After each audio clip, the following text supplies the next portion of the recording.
Hello everyone, welcome to our video lecture on Netiquette.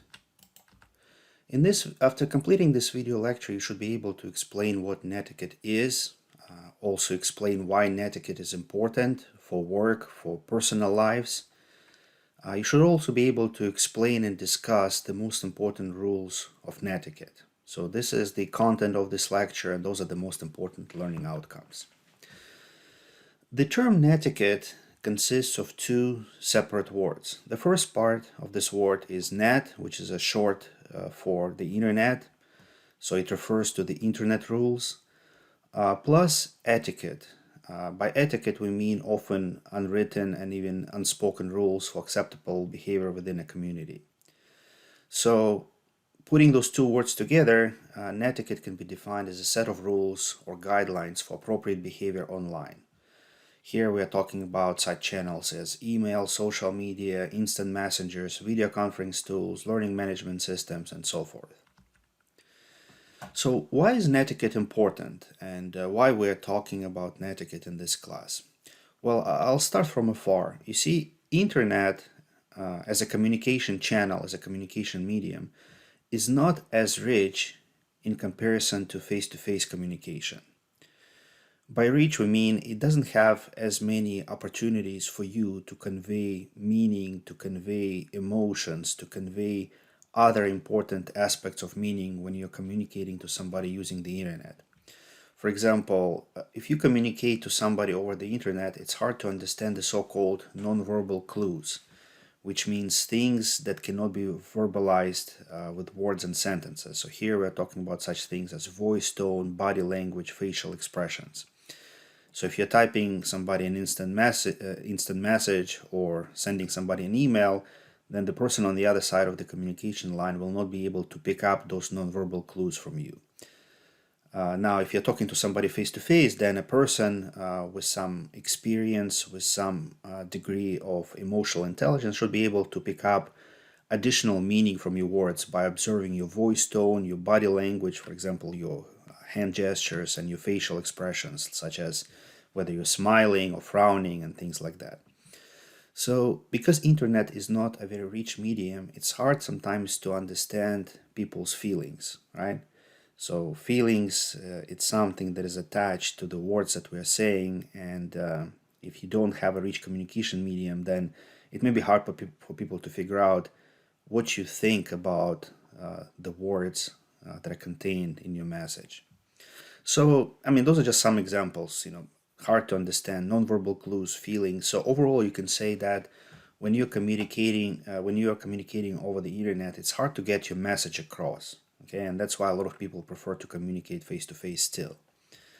Now, what makes things even more difficult and complicated is that the apparent anonymity of the internet. There is a saying that on the internet nobody knows that you're a dog, right? That was a cartoon in one of the magazines, I think New Yorker magazine, in the early days of the internet. So a lot of times people who communicate over the internet, they do so anonymously, and because of that they feel overconfident about themselves, and they say things that they would otherwise normally not say face to face, right? So it's anonymous, and then there's also that low emotional load. Like, people may not understand how people are reacting to their messages. They may not understand the pain, the suffering that they're causing by posting certain messages online. So those two things make it more likely that one will hurt other people's feelings, either intentionally or unintentionally, and break the communication line, make his or her message ineffective or harmful to other people. Okay, so those are the things that make internet communication so difficult and so sometimes harmful if proper precautions are not exercised. So, but here, I mean, this course is not about psychology or social impact of the internet. You see, if we're talking about the business world, right, if one does not follow certain rules for online communication, it will make it hard for you to work with other people. So, for example, people may be demotivated if their feelings are not understood and respected. You can damage your own reputation among your peers, among your subordinates, among your fellow employees, if your online communication is insensitive to the rules, basic human rules of communication. And again, the use of that rules and the application of those rules is somewhat complicated, given the nature of the internet, that it's anonymous and it's not a very rich medium of communication. So a lot of work nowadays, as you know, is done online. So that's why communicating in a manner that is well accepted, respectful, and appropriate becomes very important. Not just like out of some kind of feeling of decency, but also because of pragmatic goals of communication. Because when you're communicating with other people, you're trying to get things done through other people. And if you're not doing it properly, then you will have problems accomplishing your goals as an employee, as a worker. So just keep in mind that online communication is still communication, so it's still communication among humans. So those old century, if not millennia old rules still apply. For example, treat others with respect, okay? If you're not sure whether you're treating somebody with respect or not, then ask yourself the following question. Would you like somebody to say the same thing to you? How would you feel if somebody said what you're about to say to somebody else to you? Would you feel respected? Would you feel good about dealing with this person? So just like you do in face-to-face communication, treat others how you want to be treated by others. So let's talk about some specific rules of netiquette. Some of them, they're kind of small and more about mechanics, but others are big and very important. Rule number one, don't write in all caps. Some people do that and most people don't like it. Some people think that you're trying to yell at them when you're using all caps, or they may just think that this is a strange way of sending a message. Why do you need to have all caps? It's like a visual pollution or spam, right? You use caps, capital letters, to emphasize certain words and not to spell out your entire message using them, right? So this is like spam or visual pollution. In any case, all caps should not be used. Also practice the normal offline rules of behavior and communication when you're communicating online. So for example, when you're communicating online, then make sure you greet others just like you do in real life. Get the conversation going, break the ice by asking about their well-being. Try not to interrupt. Do not dominate the discussion. Again, it doesn't matter if it's in Zoom or face-to-face. If you're dominating the discussion, people may not like to be in meetings with you. And be polite. Say thank you and please, just like you normally do with other people face-to-face. Do not do or say things that you wouldn't normally do online, or like calling people names. Try to be fair. Try to avoid being biased in your language, in your judgments. Just like you do face-to-face, try not to raise your voice, because if you're raising your voice, that has certain emotional connotation, like you're becoming angry or trying to silence somebody. Again, don't say inappropriate jokes. Just because it's the internet doesn't mean that you can do that, right? I mean, people can make a record of what you're saying and then it will backfire on you big time. Now, also, when you communicate online, be mindful of the rules and limitations of the online channel that you're using, specifically, the internet or an instant messenger or whatever the specific channel and platform that you're using.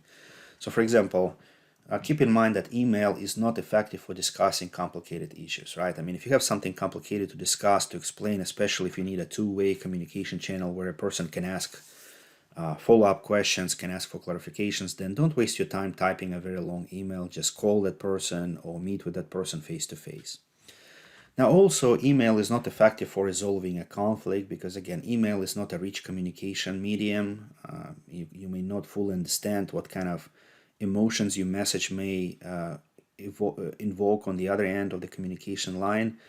So personally, what I always do, if like you've probably seen it yourself at work or somewhere else, where there's a chain of email where things are escalating, people start with some, innocent statement that nevertheless is interpreted as some kind of attack or accusation, and then before you know it, people are sending each other those mean emails. And there are two problems with those things. First of all, I mean, if you're sending people like mean, insulting emails, it's not good, right?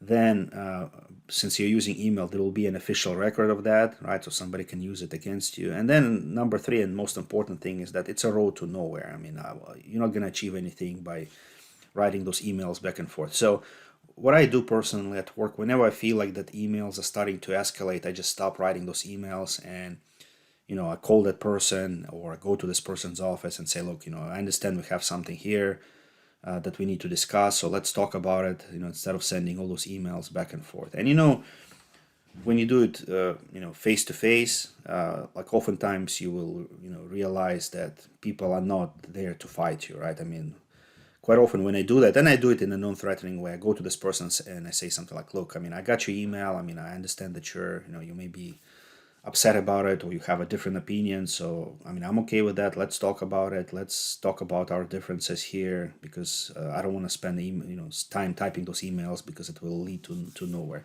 And oftentimes when you're being friendly and polite and respectful, you tell people, say, no, that's not what I meant. I mean, I don't feel upset. I don't feel angry about it. There was some kind of misunderstanding. So most of the time they will kind of either sincerely or just out of politeness, they will back off and the whole conflict will stop right there.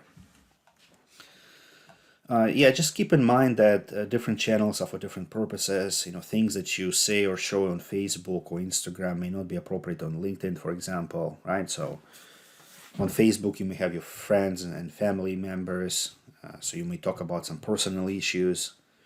On Instagram, you may post photos related to your travel, right? But those things probably should not go on LinkedIn, where you should share mostly work-related information. Also, keep in mind how you use certain channels, like the mechanics. For example, long YouTube videos can be tedious for your audience, so keep it short so people can understand what you're trying to tell them without spending too much time and too much effort. Twitter may not be effective for explaining complex issues, so Twitter is just like for short opinions, short messages, short elaborations on links that you're sharing, right? So yeah, make sure the channel that you're using is appropriate for your communication and you're using it appropriately. Check spelling and grammar. For some reason, people feel that on the internet you don't have to be like that particular about your grammar and spelling. So put some effort in proofreading your message before you post anything to Twitter, because poor spelling, poor grammar makes a bad impression of yourself. Right? People may not treat you seriously if they see that you're typing with a lot of errors.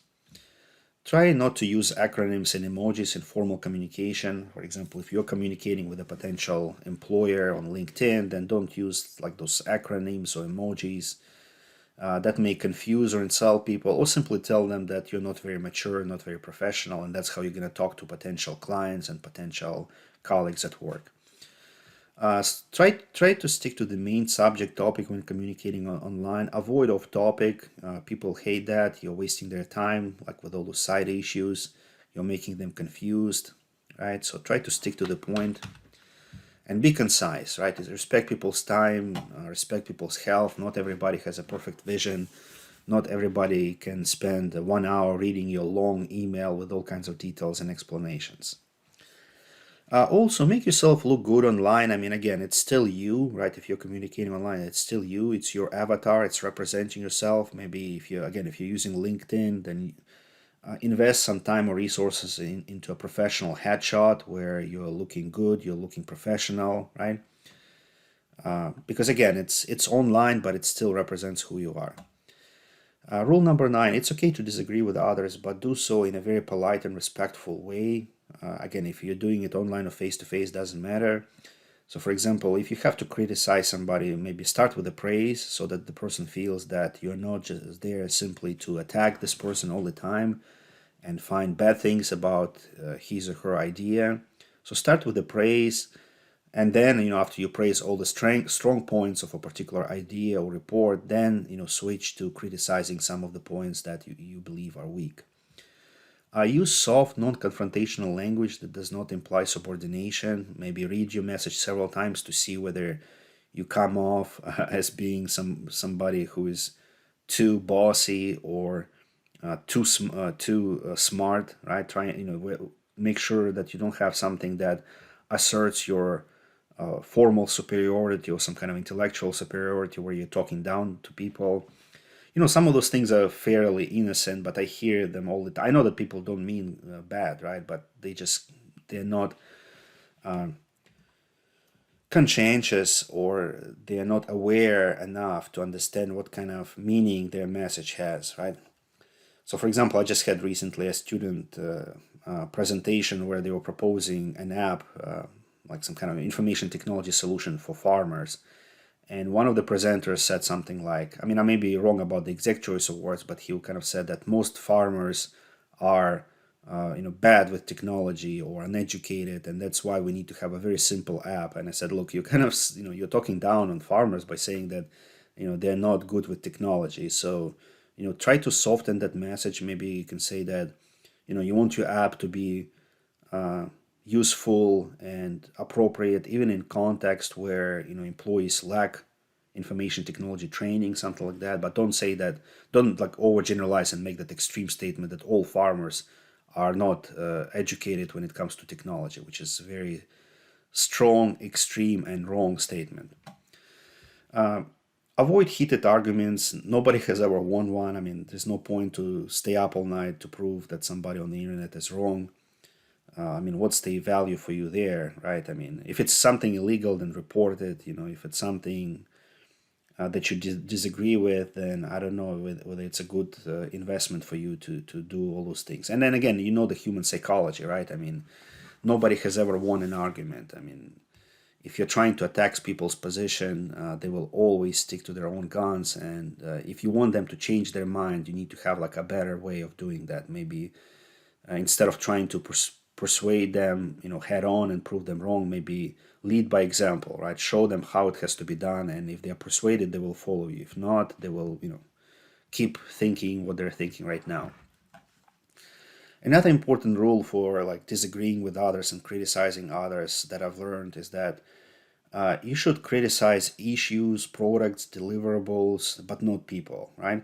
So don't write your message where it's about the person. So don't tell this person like, oh, I've read your report, you're incompetent, right? Tell them that, look, I've read your report. I mean, it looks like you know a lot about this topic. You've invested a lot of time into this topic. However, I have some issues with certain parts of that report, right? And then talk about what you don't like about certain parts. So make sure you're criticizing, attacking certain parts of the report and not the person's credibility, personality, or God forbid, values, religion, or political beliefs. Try not to use inappropriate language. I mean, that's kind of clear. Stay away from cursing or insensitive choice of words. Some people do that when they're like in a very closely knit circle, like with their college buddies. But again, you never know whether this communication that you're having with your close friends will remain private or it will somehow get out. So I guess the test here is like ask yourself, what if your mother or father was able to view your communication? How would you feel about it? Would you feel okay or not? If you don't feel okay, then don't do it. Don't be verbally abusive. Don't bully people. Don't be passive aggressive. Again, people are not that dumb. They can understand where you're coming from if you're trying to passively aggressively attack them. Be very careful with people's personal data. You need to respect people's privacy. Try to not to reveal either intentionally or unintentionally things about people that you don't have a permission to disclose. Things like their address, where they live, their beliefs that they shared with you, right? So be mindful of that. And if in doubt, ask for their permission. Ask them if it's okay. Is it okay if I post your address on this website because you're doing this? So I thought it might be useful for you. So always ask for permission if you have a doubt. Also, don't plagiarize. Again, people feel that somehow on the internet they're exempt from those academic integrity rules that they're held accountable for in academia. But even if it's a tweet, you still need to make sure that you give appropriate credit to people's intellectual work, right? So, if in doubt, give credit side. Okay. Now, of course, not everything that is copyrighted cannot be used online, like in your messages, in your blog post. There is something called fair use, where you can use like a certain small portion of copyrighted text, like for educational purposes, for evaluation purposes, or as a part of some kind of artistic pursuit. But again, if in doubt, if you're not sure whether this material can be used or not, then ask for permission. At the minimum, make sure you cite it, you cite the source of your message, make sure you give attribution as to where that intellectual property came from. So plagiarism is a very complex topic. It has many facets, and some of those nuances are in that gray area where people disagree whether it's ethical or not to use certain intellectual property in a certain way. But all in all, I would say that plagiarism means not making it very clear that the ideas or materials that you're using are not yours, they belong to somebody else. So always make it clear if you're borrowing somebody's ideas. At the minimum, nobody will say that, oh, this person intentionally was trying to steal my idea. At least you can say, look, maybe it's wrong, but I wasn't trying to hide it. I mean, I was very open that, this blog post is based on your book or on your blog post, right? So make it very clear that it's not yours, and that will not protect you completely, but at least it will eliminate some of the accusations raised against you. Okay, so that completes our video lecture on etiquette. Thank you for listening.